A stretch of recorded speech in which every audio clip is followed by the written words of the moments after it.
In this podcast episode, Dr. Andrew Huberman interviews Dr. Aboud Bakri, an internal medicine physician with extensive knowledge in peptide science and medicine. The conversation covers a broad range of peptides, including FDA-approved GLP-1 receptor agonists and lesser-known peptides like BPC-157, thymus-derived peptides, and various peptide-based modulators relevant to regeneration, metabolism, and aging. The discussion navigates the underlying biology, clinical applications, safety concerns, regulatory issues, and the evolving market landscape of peptides, while highlighting areas of active research and current knowledge gaps. Dr. Bakri frames peptides as a fundamental biological language, a means of cellular communication and regulation that bridges DNA, RNA, and proteins. Peptides can be categorized based on known receptor interactions. Some, like GLP-1 agonists, have well-defined receptors with tightly understood pharmacology, while others, such as BPC-157 and TB500, lack clearly identified receptors or have complex multivalent interactions that defy simple characterization. Some peptides may act as epigenetic modifiers, influencing gene expression without classical receptor binding. BPC-157 originated from research on gastric juices dating back to Pavlov's work with dogs in the early 20th century, where gastric secretions were used therapeutically, albeit without identification of specific active components. A Croatian group in the 1990s isolated body protection compound, the larger protein, and identified a 15-amino acid peptide fragment named BPC-157, which has since been studied primarily in animal models for its cytoprotective, regenerative, and anti-stress properties. The peptide demonstrates accelerated healing in various tissues such as tendons, muscles, nerves, and the gastric lining, even reversing corticosteroid-induced delays in wound repair. Mechanistically, BPC-157 promotes angiogenesis via vascular endothelial growth factor, VEF, modulates nitric oxide synthesis, and enhances cellular migration and tissue remodeling. Remarkably, it exhibits neurological effects like modulating alcohol intoxication and withdrawal symptoms in animal models, potentially via gut-brain axis interactions. Despite these promising findings, human data on BPC-157 remain minimal and largely unpublished beyond small safety trials, notably low systemic absorption following oral or rectal administration. Legal and regulatory status is complex. It is not FDA approved and has shifted between compounding pharmacy categories, resulting in variable accessibility. The peptide circulates mainly in research or gray market channels, with quality control and dosing unresolved issues.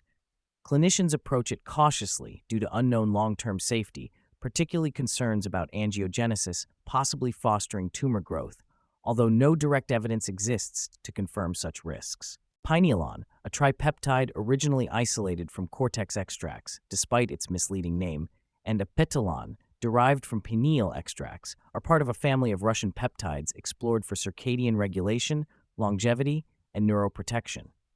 These peptides do not have identified receptors but appear to modulate gene expression epigenetically, enhancing clock gene rhythmicity, stress resilience, and cognitive function, primarily by improving mitochondrial and cellular metabolism through pathways including PPAR and antioxidant enzymes SOD1-2.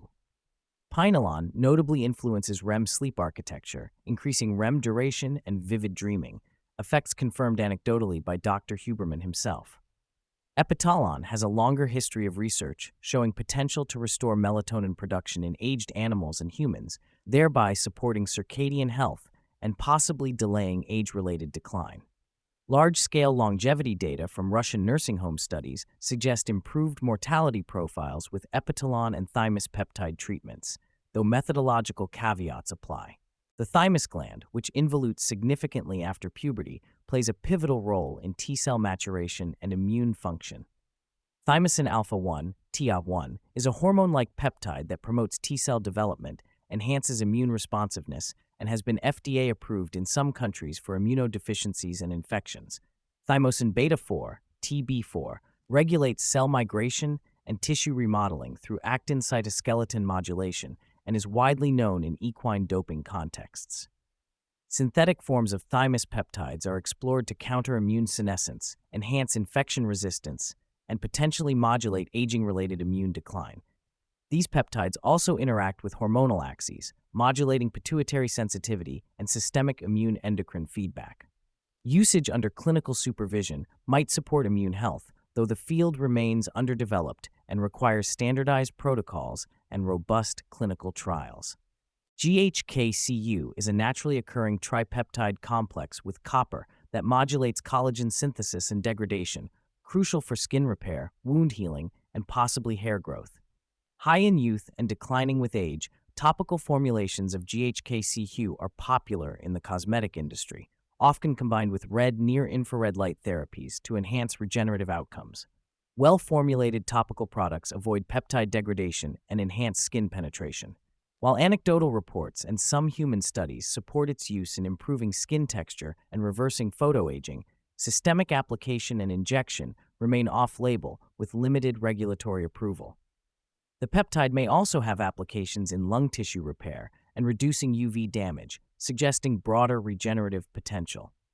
Growth hormone secretagogues, GHS, such as tesamorelin, MK677, and related compounds, stimulate endogenous growth hormone release indirectly. They offer potential benefits for body composition, recovery, skin quality, and thymic regeneration, especially in middle-aged and older adults experiencing somatopause, the natural decline in HGH secretion after about age 30. However, controversies surround long-term safety, including concerns over insulin resistance, potential tumor growth via IGF-1 elevation, and adverse metabolic effects. The Trinity stack, combining GLP-1 receptor agonists for insulin sensitivity and appetite suppression, GHS for anabolic and regenerative effects, and androgen modulation, e.g. testosterone replacement, has become popular in certain elite and aesthetic circles for rapid fat loss, muscle gain, and rejuvenation, albeit with uncertain long-term ramifications. GLP-1 receptor agonists, such as semaglutide and tirzepatide, have transformed diabetes and obesity treatment by significantly reducing appetite, improving glycemic control, and promoting substantial weight loss. Their FDA approval has accelerated public familiarity with injectable therapies and fueled peptide interest overall. These drugs affect peripheral and central signaling, with known side effects, including gastrointestinal discomfort and potential impacts on motivation and mood. Careful dose titration under medical supervision mitigates risks. Unresolved questions involve long-term cognitive effects, use in developing brains, and the necessity for chronic administration to maintain weight loss. They also impact reproductive hormones and fertility, demonstrating a complex systemic influence. Peptides' regulatory status remains fragmented and region-dependent. Many popular peptides fall into gray market or research-only categories, lacking FDA approval and formal safety evaluations. Quality control varies widely, with supplies sourced primarily from Chinese manufacturers before compounding or distribution.